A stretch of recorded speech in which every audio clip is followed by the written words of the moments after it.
Hello, and thank you for joining me again today on the Finding Hope After Loss podcast. Grief doesn't always look like tears on the floor. Sometimes it looks just like survival mode that never quite turns off. In today's episode, I'm joined by Miri, who shares her story of miscarriage, unexplained infertility, and the loss of her son Judah, who lived for 6 months after being born without kidneys. We talk about what long-term grief really looks like, why people often expect you to be over it, and how loss can quietly reshape your faith, your identity, and your nervous system. Today, I am here with Miri. Hi, Miri. How are you doing today? Good, how are you? Doing good. I'm so excited to have you back on the show. For those who aren't familiar, she was actually on one of the very first episodes in the first season. So if you want to hear like her whole story, you can go back and listen to that. But for people who aren't familiar, do you want to give just kind of a brief overview of your story? Sure. So, my husband and I got married in 2013. A couple months later, we found out we were pregnant, very unexpectedly, and we ended up losing that baby 2 weeks later. We named that baby Jack. We were pretty sure he was a boy. We also had a running joke about Jack Sparrow at the time, which is why we named him Jack. And then we ended up going through unexplained infertility for 2.5 years. I started nursing school. We were, on track to we were saving up for fertility treatments, all that stuff. And we were planning to not start until if I got pregnant, I went and be pregnant and before I graduated nursing school, because they don't let you pause and come back. They're just we had people who there was a girl in the class before us who had a baby and was back 2 days later. It was insane. Oh my No. God. So that was our whole thing. And while we were waiting and found out halfway through my second semester that we were pregnant all on our own, I ended up having to drop out because I got put on modified bed rest a few weeks in because I had some bleeding, which I was fine with, but found out we were having a boy. And then a few weeks after we found out we were having a boy, we found out that he didn't have kidneys and we were told he was incompatible with life. And a very long story short, we ended up going and getting some experimental treatment done before he was born in Cincinnati. We live in Texas. He was able to breathe when he was born, which was the big concern. He became the first boy to survive without kidneys way back in 2016. There are lots now, which is amazing. But when he was just before he was 4 months old, we transferred back to a hospital in Texas. The hospital was supposed to be just as good as Cincinnati.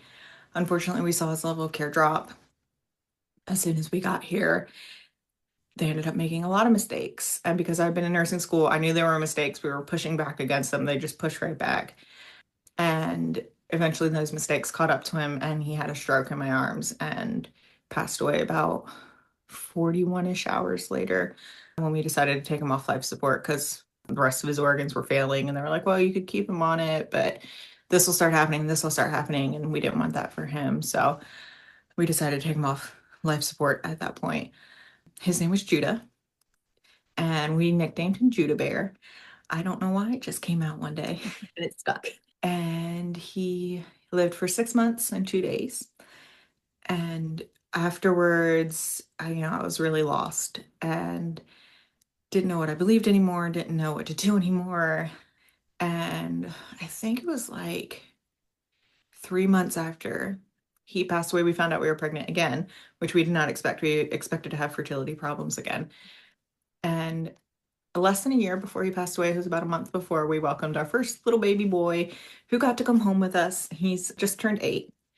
And then we also have a daughter who is our pandemic baby, and our youngest, who was born in 2023 and was our little surprise. We thought we were done. But we're very grateful to have 3 relatively healthy, 2 of them do have special needs, babies, and just to be at this point, we really hope very done. Having babies, but also kind of living in that dichotomy of our family never really feels complete because we're missing 2 of our sons. And, just, yeah, I've been grappling with that one a lot lately. Yeah. Yeah, no, I understand that completely.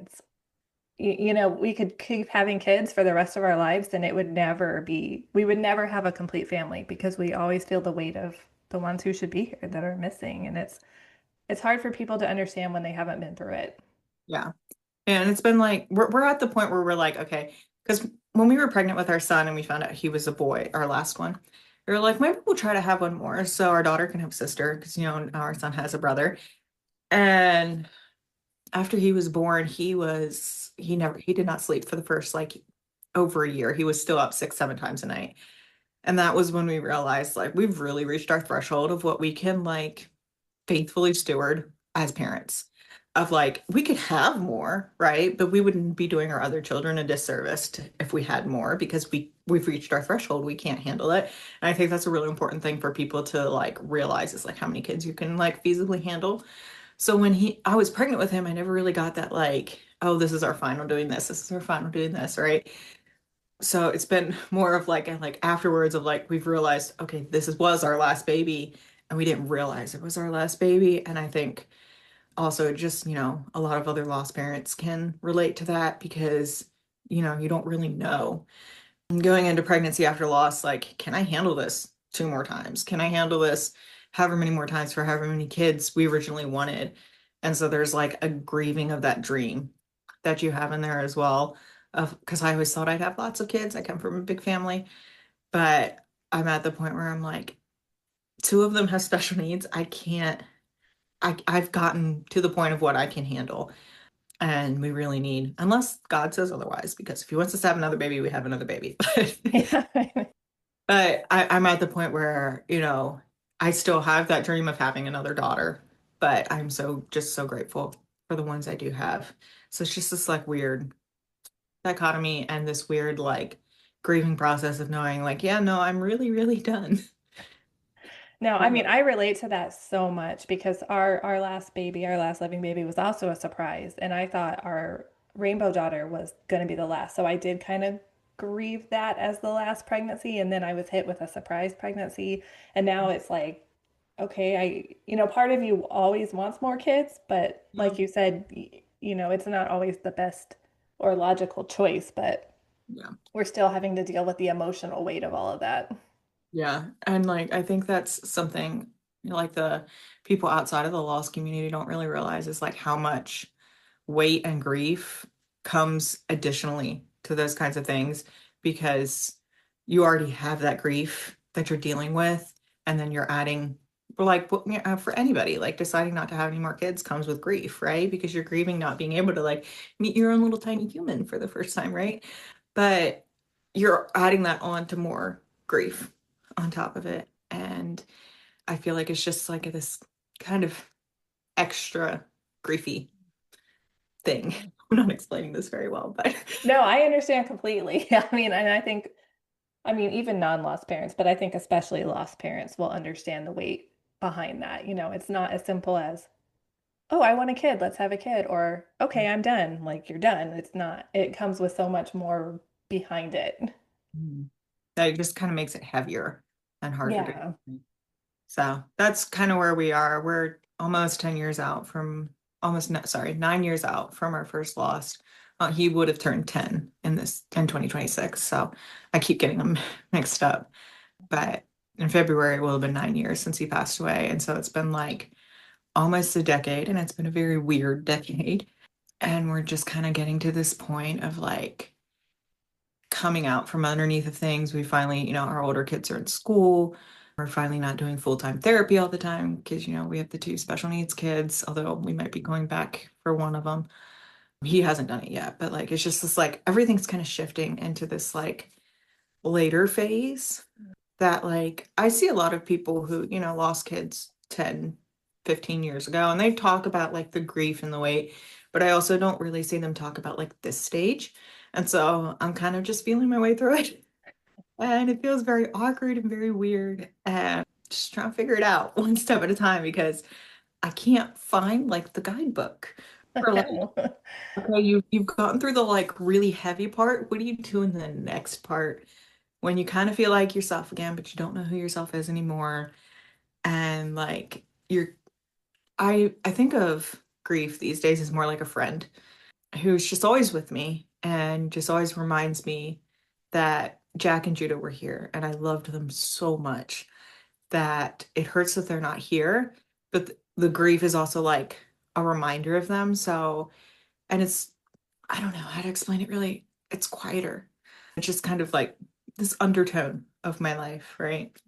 To where like I'm not thinking about it as much because I'm handling three kids and I run a nonprofit now in Judah's honor and I'm writing a book and like all this stuff that kind of just, piles on top of the grief every day, but it's always there.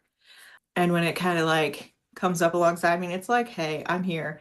Do you remember this is how much you loved them? And so that's why I kind of see it more as a friend because it's like I get to sit with that grief in that moment and just remember like how much I love them, how much I miss them, and how much it hurts to miss them. And it's kind of weird to be like, hey, I'm a friend. You remember me? Like, it hurts. But at the same time, it's also kind of nice because like life just gets in the way 9 years later. Or, 11 or 12 for Jack, almost 13, honestly. And it's just like this little reminder that they're, always there, even though there's reminders of them all over our house. Yeah, the grief is just, I consider it a friend these days. But, so it's just finding that, like, I don't know, like, I feel like I can breathe. I feel like I'm outside of the fog. And it's like, okay, what do I do now? Who even am I anymore? So it's a weird place to be in. And that was a very long-winded way to say it's a very weird place. I do understand though. I mean, I feel like it seems like a lot of people that are talking about, the grief and stuff now are people who are newly out from loss or, like a year, 2 years, 3 years. And you're right that you don't often hear about the long-term grievers because those people either feel like maybe they don't have a place there anymore or they, like you said, don't know how to talk about it, don't know. I mean, there's just various reasons, but it's just there's Yeah. not too many people who are those long term or the long timers, as people call them. Yeah. And it's like I get like why a lot of people speak into that like 1, 2, 3, even 5 years of grief. Year three was terrible for me. That was my worst year. And because that was like the year that I feel like the rug got pulled out from under me. I think that was the year of the pandemic. Like it was just like terrible. And, everybody expected me to be like totally fine by year three. And I'm like, I don't know what to do at this point. And so I get like speaking into those things. So those are the people that need the help like more immediately. They need the help right now. And speaking of the way that grief is for me, I think you can like see it as like, okay, so maybe one day this won't be so heavy, but I need help with this right now. And like I can definitely understand that because I was there, right? I was there for such a long time. And you get like just overwhelmed by like the daily hurt of it. And yeah, so maybe the people who are like me don't feel like they need those connections as much anymore. They don't like, I don't feel like I need to talk about my grief as much as I used to on social media because like that was my outlet because people in my own life weren't wanting to talk to me about it because there were people that had not lost babies. And so I took to social media, and that's how I ended up with such a big social media following was because I just blurted it all out. But it was just this like, when I'm getting to this point, I'll still post stuff about my grief. I don't get like a big influx of followers from that. But I also feels like kind of like odd and dishonest because I'm like, I don't talk about this all the time anymore. And yes, it's still very much my passion to help grievers, to help people who are going through trauma, but it's also just not the place I'm in. And I'm not a therapist and I'm not a neuropsychologist or any of that. I'm just a mom and I'm just sharing my life on social media in hopes that it helps somebody. And so it's been this very, very weird place for me for like the past like year or so on social media where I don't feel like I need to get that out anymore. But at the same time, I also feel like I'm doing other people a disservice because I'm not getting it out as much, but I also just don't have as much to say because it's not as fresh and it's not doesn't hurt as much, if that makes sense.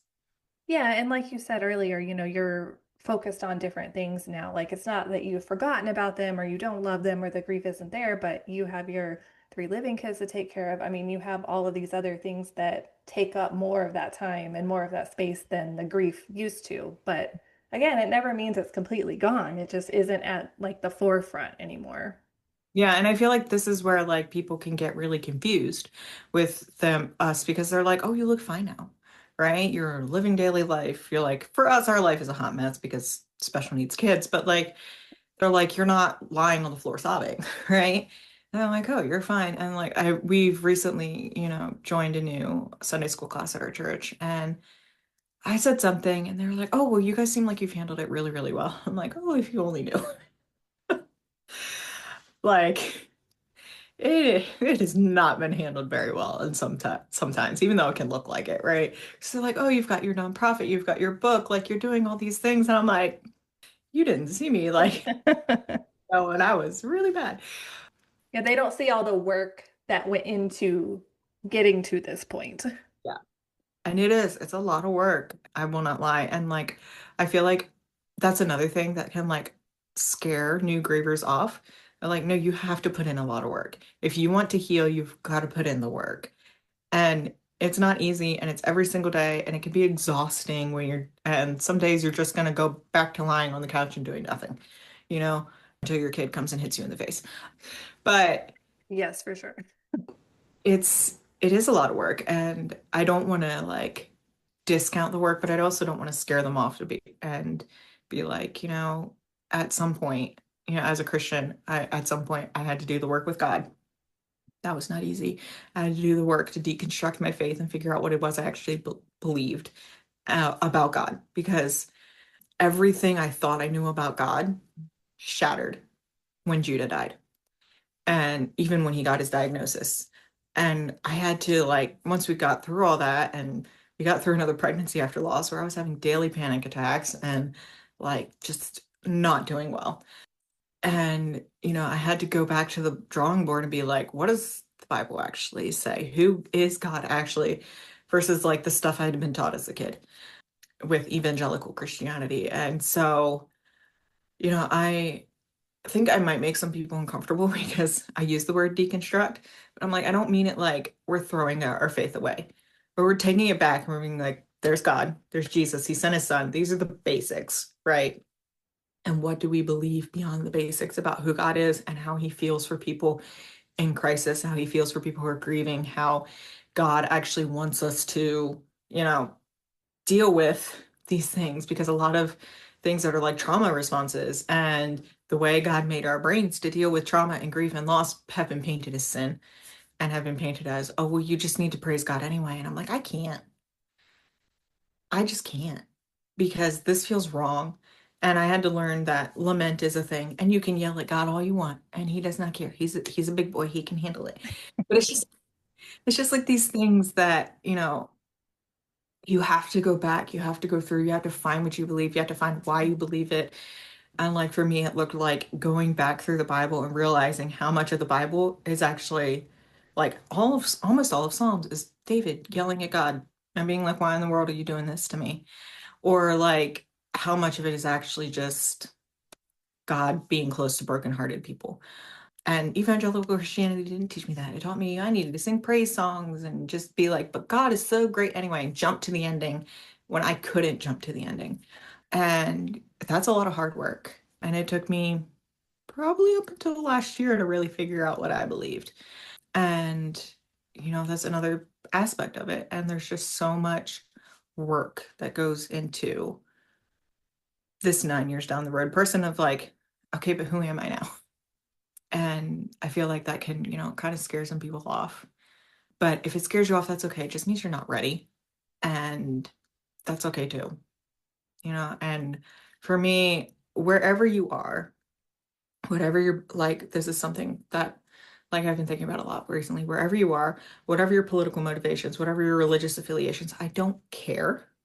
I want to be that safe space. Like I'm going to talk about my Christianity and my relationship with Jesus because I feel like that's the biggest component to healing, right? But you don't have to be, welcome on my page in my space. And like I will hold that boundary for you. If people come after you and be like, oh, well, you should believe this and you should believe this, I'm like, I really don't care, because this is a place where people can be seen and heard, because I was not seen and heard. And that's what I want to build. I just have to figure out how to get there. I do love that you're creating that space for people, though. I mean, after going through it yourself, and because you're right. I mean, loss affects everybody, regardless of your affiliation with anything. Yeah. It's not like it picks and chooses who it affects, and it happens to a lot of good people. You don't have to be a bad person to have it happen, even though it makes us feel like we did something wrong. Yeah. Yeah, and it's just like I recently had some fight in my comments about vaccines, and I'm like, we're not here for this. We're not arguing about vaccines. Neither, like, n the person who originally commented and me, we never stated like whether we were pro or anti, and you will never hear me speak about that because it's not my place. That's not what this space is for. And I had to keep going back and being like, I will block you if you want to continue having this conversation. Go have it somewhere else because that is not what this place is for. Like she was talking about how her daughter now had severe disabilities because she was vaccine injured. Vaccine injuries are real.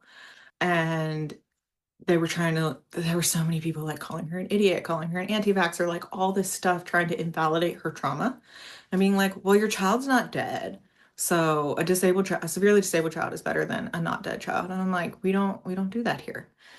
Like, it's, yeah, just all the division and all the just like nastiness of us pitting ourselves against each other is not something that I want in this space because I want this space to be okay for anyone who just needs a place, a safe place to come and be like, this happened to me and it sucks and no one's listening to me. And I want to be that person where I'm like, okay, I don't care what your political affiliations are. I don't care what your religious affiliations are. These are mine. And if that makes you feel uncomfortable, that's okay. You're welcome to go find another place that, is more comfortable for you. It does not hurt my feelings, but I try to be as gentle with it as I can because I know what it's like to not have that space and to not be able to find anybody you can talk to. And, if you want to DM me, you can DM me. If you want to leave a comment, you can leave a comment. I do my best to respond to all those things. Again, 3 children. So it might take me a little time, but I want to be that person for other people, within reason of my own capacity and everything, because I know what it's like to not have those people. And I don't want anybody to ever feel that way again, if that makes sense. Yeah, I mean, it's just a tough space to be in all around. I mean, tough to be in the loss space, tough to be in the grief space, the motherhood, the finding ourselves. It's always just a constant like not I mean, it's a lot of, for me at least, not feeling good enough at whatever it is that, whether it's motherhood or whether it's trying to do it with my job, or I mean, it's just, there's just a lot of things that come up, and I think a lot of them are kind of tied to that grief too. Yeah, is grief just it erodes our self-esteem. It Mhm. erodes any perception we had of ourselves. Like you could have been the most confident person in the world before that. And like suddenly you're like, I don't know who I am. I don't know what I like. I don't know what to do next. And it's just like, what do I do? What do I love? What do I but even then you're not even thinking about those things, right? You're just like, you don't feel like yourself anymore. And all your confidence is gone because the one thing you thought would never happen to you has now happened to you and you don't feel safe and you don't feel like you can go forward and the world is expecting you to just move on and get over it, especially if it's like a miscarriage or something. They're like, oh, just you, it wasn't even a baby yet. I'm like, no, it was a baby. It was Yeah. my dreams. It was like we had 2 weeks with Jack, right? And in those 2 weeks I looked at every single holiday I would be pregnant. I looked at what his first holidays would be, when he would be born, what I needed to do to prepare for him, and built up so many dreams and like a lifetime in my head in those 2 weeks once I got over the shock of finding out I was pregnant. And, you know, and then all of a sudden it was just gone. And yeah, I may have never seen him on an ultrasound. May never know what his face looks like, what his voice sounds like, any of that stuff, right? But I still had all those dreams. And I still thought, oh, miscarriage will never happen to me. And then it did. And so just these like, I'm kind of a nerd about the brain.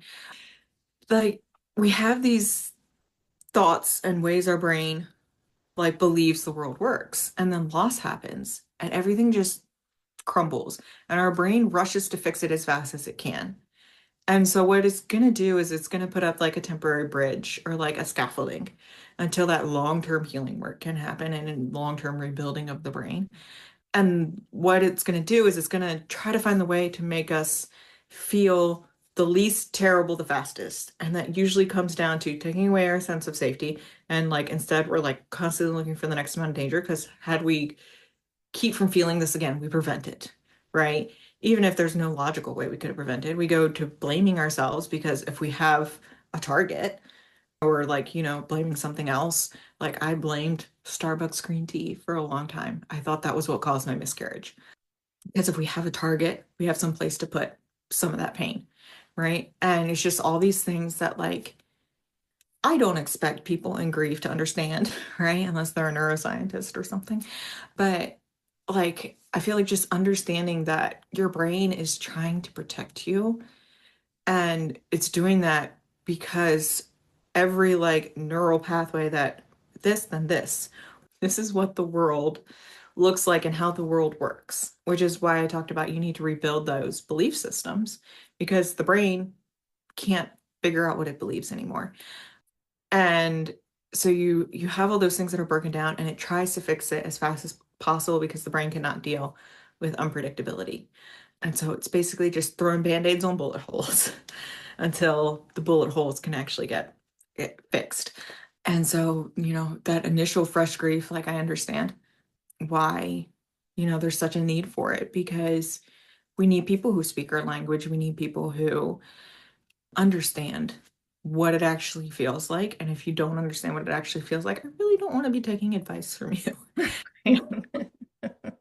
So it's just this whole just odd, I need to feel safe again, and our brain is doing what it's supposed to do to try to help us feel safe. And there's no shame in that. And I feel like you need to find the spaces where, and this isn't just an advertisement for myself, like find the other, I call them, I think they're called like wounded healers, like people who have been wounded and healed themselves and are now trying to heal other people. Of like, you know, I've been there. There's no shame here. You're not sinning. You're not doing the wrong thing. You're not expected to just suddenly be fine a few weeks later after you have a miscarriage. I think it was when like a month afterwards, one of my friends who very naively was like, shouldn't you be over this by now? Like it was a month ago. And I was like, no. And like, to be fair, I was very depressed and I really needed like some therapy and like some help, but like it had only been a month. But it's just these like stereotypes and things that like neuroscience now shows us are completely appropriate responses. But because it falls under neuroscience, people are like, too much. Like this is too smart for me, or this is too confusing, or not too smart. That sounds mean, but like this No, is I too get what you're saying. Like too high complicated. level, too complex. Like, Yeah, it's like rocket science, right? They're like, no, I don't. I mean, honestly, I think brain science is more complex than rocket science, um, but like you need to understand these things, and you need somebody who's going to be like, hey, this is okay because this is just your brain protecting you, and I'm not going to shame you for this. Like I had a friend who just had her second stillbirth in a year, and I've been making sure to check on her as much as I can within reason. Like I put it on my checklist every day, like check on her because my memory sucks. But like, and just like holding space for her feelings because and not trying to rush to fix her because I can't fix her, and I can, subtly correct some things that I know, or just her brain trying to get back to that place of safety and be like, hey, for the long term, I want to think about it this way because it'll help you more. But, not, doing it outright like that, being much more gentle about right. it. Mostly just holding space for those feelings. And, I just want to be the person that I'm never gonna shame you. I'm never gonna, even like people who leave like nasty comments, I'll give them 1 to 2 chances in their replies. And usually I find out that they've had something really bad happen to them too. And I found that the majority of the time when people are leaving comments like that, it's because they're talking from a place that's unhealed. And I'm like, you need healing in this place. And I'm not gonna run you off because you need healing in this place. I'm not going to let you be mean to me, but I'm also not going to run you off because I understand. And I understand you need those feelings to go somewhere. And sometimes it's a person that we don't really see as a face because they're on an internet phone, on social media. And like, we just don't, I feel like we've kind of dehumanized people on social media and don't really think about when we're leaving something in their comment section, like how much it can actually affect that person. Yeah, I've usually found that they've had something really bad happen to them too after a couple comments of me kind of standing my ground to be like, well, I had this happen and I had this happen. I'm like, yeah, I had a feeling it was something like that. And it's just kind of like coming to that place of like, I can recognize that, and I have a lot more empathy for just everyone around me because you never know what somebody's gone through. And I feel like the world would be a lot better place if we just all kind of went, yeah, and what happened to you? You don't have to tell me, but I'm guessing there's some kind of hurt underneath of this that you're not telling me. You don't have to tell me. That's okay. I'm not going to let you be mean. We're going to have boundaries. Boundaries are important. But I'm also not going to, demonize you or run you off or whatever because you have that hurt in your life because I needed somebody who wouldn't run me off either, if that makes sense. Yeah, no, it does. And I mean, I think that's a great way to look at it because, I I have a hard time with the mean comments sometimes, like there was somebody once who was like commenting on like so many of my different posts about how no, rainbow babies aren't like special or something. I was a rainbow baby. I wish my mom had never had me, stuff like that. And I'm like, okay, clearly this is some underlying thing like going on underneath. So I had to learn to like, as you said, take that step back and be like, what's going on with this person? Because it's not about me. Mhm. But sometimes that can be hard to do that. Yeah, usually what I do when I get one of those mean comments is I read it to my husband and then I get all the nasty things out that I want to say because I I do love that. a lot of times. And then he's like, okay, so he's the very logical, reasonable one in our house. I'm the very off the cuff emotional one, and I don't think I come off that way when I respond to those comments, but it's usually because I have vented to my husband about it before. And he was the one who was like, you need to learn to block and delete people. Like, yeah, but it's more fun to get it out to you and say all the things I wish I could say sometimes. 'Cause otherwise it's just gonna sit in here. But like, yeah, it's something that's really important, especially when I know this has kind of turned into a social media conversation, but when you're in those spaces where you're helping people who are hurt, it's hurt people because they need those feelings to go somewhere. And so instead of hurting other people, I have my husband who can, be that like voice of like basically my echo chamber. Be like, yep, well, this was unreasonable. Yes, people think this way. Like all that stuff. And then and then I can come back and be like, okay, so where is this, what is this person actually saying? But if you're not there, that's okay. And it can take a lot of time. And if you need to block people and delete comments, just do that. That would be my biggest piece of advice for social media. Just block people. Don't respond. Don't start fights. You will not change anybody's mind on the internet. Like you won't. Yeah, no, I mean, that's true. I mean, people say what they're going to say because they don't have to face. I mean, I always wonder, like, would you say this to somebody to their face? Because I don't Right. think you would, especially Yeah. some of the mean, like, loss related or grief related comments. I don't think you would say that to somebody. The amount of people, that's kind of funny, who will come on there and they're like, you need to think about your living kids. You need to stop wallowing in grief. I'm like, this is social media. I put on here what I want you to see. And like, we made the decision to kind of remove our kids from my social media after multiple occurrences of my children's photos being stolen and being used to try to scam people. Oh my I gosh. was not okay with that. And so I was like, it's time to stop sharing their faces. And so like they're like, oh, all you talk about is grief.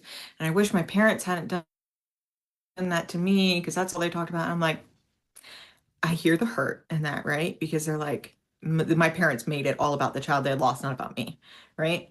And I'm like, I make like two social media posts a week, right? And the rest of the time I'm with my kids, you know? And so just remember that social media is just only what somebody's showing you and not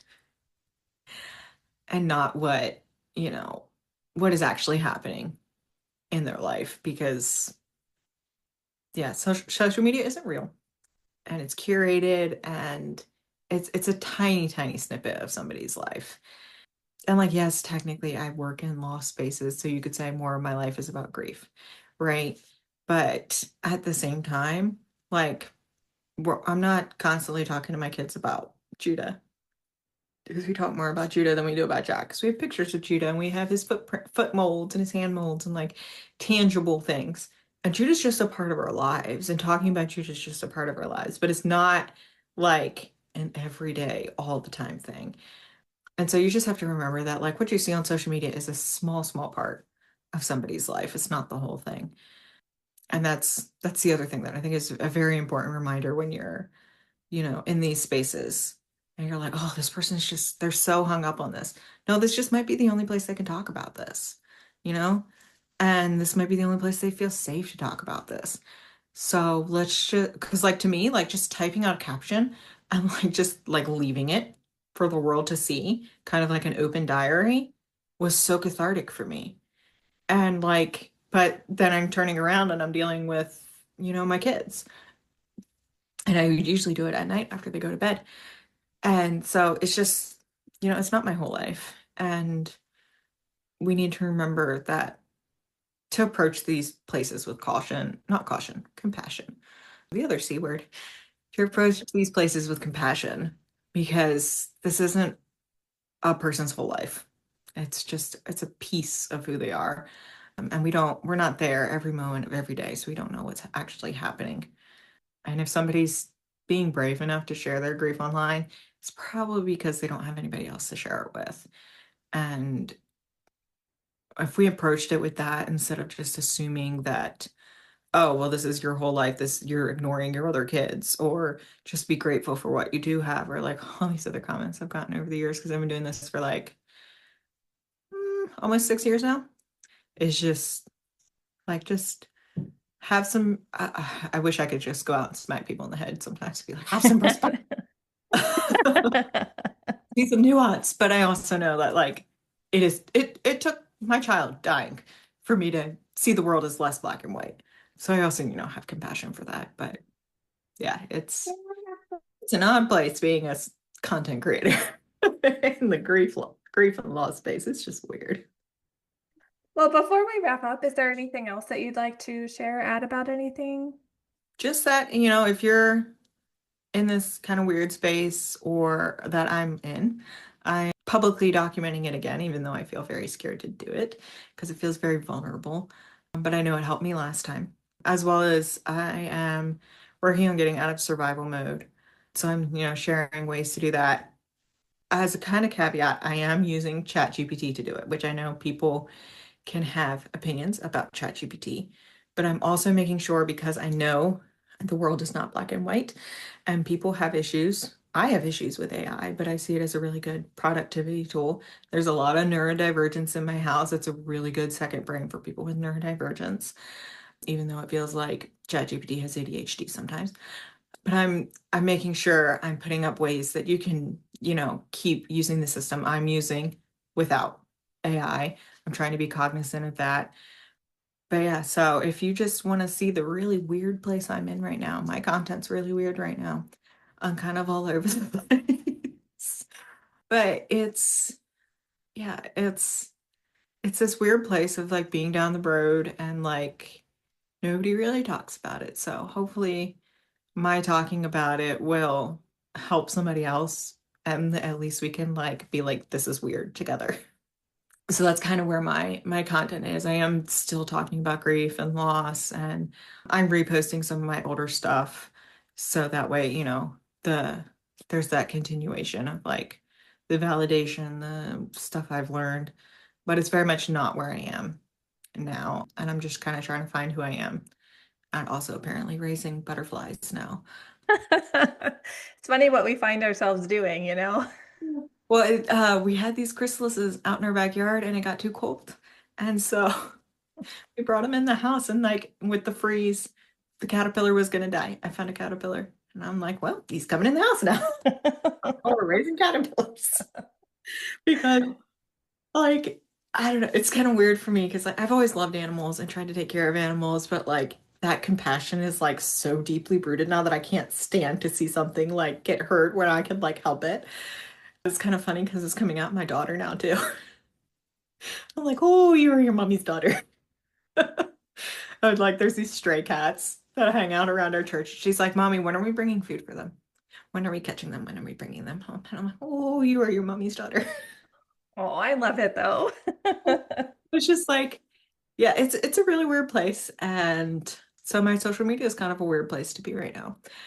But I am, like I said, I'm writing a book and it's going to be more about, rebuilding your faith after basically your whole perception shatters and, figuring out what you believe again, and as well as like my story and a lot of things I've never told people before are going to be in there, but it doesn't come out till 2027 because it's, a traditionally published book. So it'll be a bit, but in the meantime, I'm hoping to help people as much as I can. I'm looking for ways to build a community, outside of like, because I feel like social media can feel very one-sided, where you're just like consuming, and I want to find a way to like create that community that's not like a Facebook group, because I know not everybody loves Facebook or WhatsApp or, just a way that people aren't going to get lost and could still feel very connected to each other. And I haven't found that yet, but hopefully once I do, I can start, building that community more. But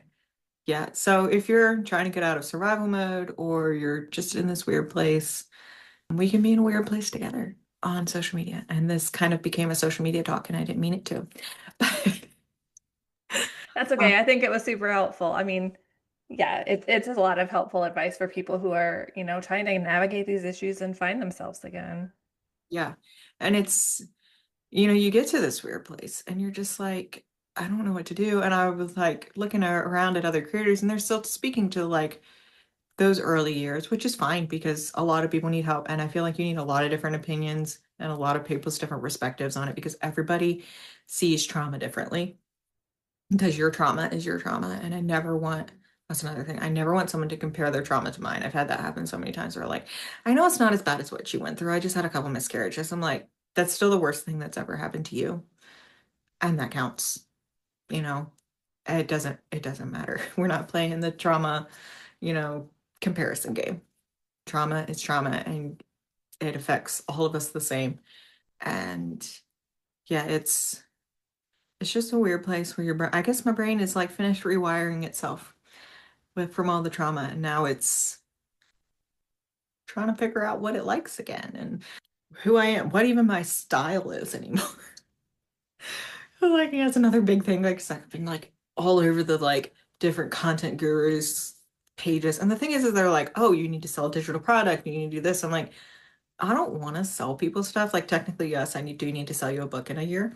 But like I think this kind of help should be free because the village, this is another thing, don't get me started on it. The village is now behind a paywall and everybody has a digital product or a course or whatever. And I'm like, in those moments, I didn't need somebody's course. I couldn't sit there and consume somebody's course. My brain couldn't do it, right? I just need a village and I need the village to come to me and I need the village to not be behind a paywall because I have special needs kids and we can't afford everybody's paywall. Like I get everybody needing to create that secondary income these days. I really do. Medical bills are eating us alive some days, but at the same time, like I feel like we've taken it too far and we've just put the entire village behind a paywall. And so I'm never going to do that. I write on Substack. My Substack is free.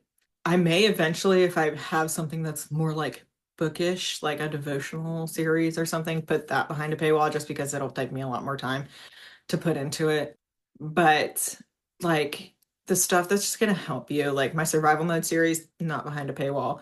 I just had my sister is a genius when it comes to AI setup. And so she just did a whole guest post on how to set up ChatGPT if you want to do it the way I'm doing it to get it actually working, actually give you the results. And like that, I feel like other people put that behind a paywall. I'm not putting that behind a paywall because I feel like the village should always be free.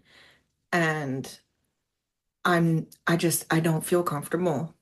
putting these things behind a paywall. Like, yes, I have an Etsy shop, but honestly, if it didn't cost me money to make the stickers I make, I'd just give them away because I just know what it's like to be in that place of just like absolute devastation and you're just looking for somebody to help you.